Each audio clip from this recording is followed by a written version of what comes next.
जय हिंद फ्रेंड्स। आज की इस वीडियो में हम बात करेंगे यूरोप की कंट्रीज़ के बारे में। ओके, जिसमें सबसे पहला है नॉर्वे के बाद स्वीडन, फिनलैंड और उसके बाद इधर है एक तरह से डेनमार्क।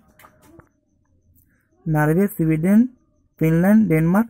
उसके बाद इधर कंट्रीज़ की बात करेंगे तो एस्टोनिया, लातविया, लिथुआनिया। ये 3 देश हैं, एस्टोनिया, लातविया, लिथुआनिया, जिसे हम लोग बाल्टिक देश भी कहते हैं। इन तीनों को मिला करके बाल्टिक देश कहा जाता है। ठीक है।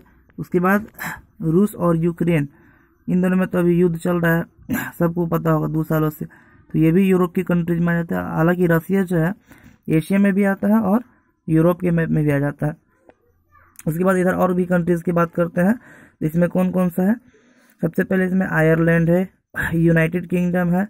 उसके बाद इधर से अगर बात करेंगे तो जर्मनी है, पोलैंड है, बेलारूस है। उसके बाद नीदरलैंड है, बेल्जियम है, फ्रांस है, यूनाइटेड किंगडम है। अब इसमें ये भी बताना पड़ेगा कि यूनाइटेड किंगडम में कौन कौन से कंट्रीज आ जाएंगे और ब्रिटेन में कौन कौन से कंट्रीज आते हैं, किन लोगों ने भारत पे शासन किया था। तो जर्मनी, फ्रांस, ये सब तो विश्व युद्ध में भाग भी लिए हैं। पोलैंड बहुत फेमस भी है, तो याद भी होगा आप लोगों को। Belgium, Netherlands, Denmark. उसके बाद इधर स्पेन है, पुर्तगाल है ना। पुर्तगाल की राजधानी लिस्बन, स्पेन की राजधानी मैड्रिड है।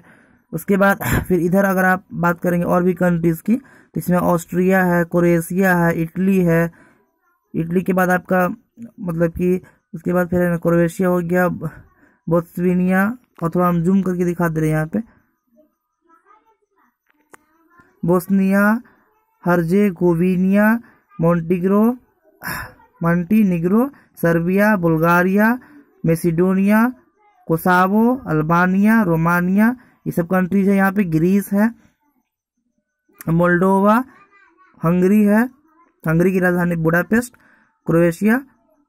लगभग इसमें कंट्रीज हम कवर करेंगे। स्लोवाकिया, ऑस्ट्रिया, चेक गणराज्य है ना।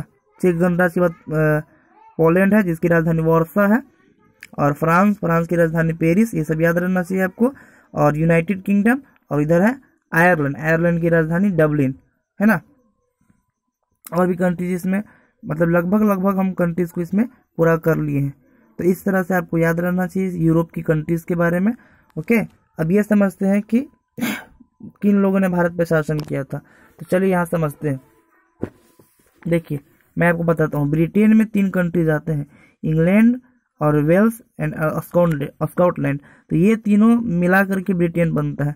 ठीक है, थोड़ा मैप में देखते हैं कहाँ पे है इंग्लैंड, वेल्स और चलिए देखते हैं इंग्लैंड, वेल्स और कौन सा कंट्रीज था, स्कॉटलैंड। तो ये तीनों देखते हैं। तो इंग्लैंड, वेल्स और स्कॉटलैंड तो यूनाइटेड किंगडम में है ना। ये यहाँ पे दिख नहीं रहा, लेकिन ये 3 कंट्री इसी में आएंगे, यूनाइटेड किंगडम में। ठीक है।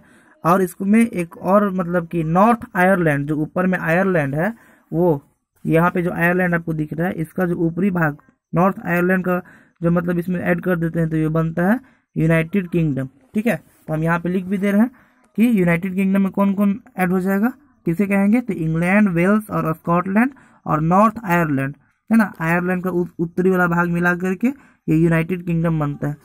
तो इस वीडियो में मैं यूरोप की कंट्रीज के बारे में हमने बात किया है ना। तो आज के लिए इतना ही। तब तक के लिए मिलेंगे नेक्स्ट वीडियो में। तब तक के लिए जय हिंद।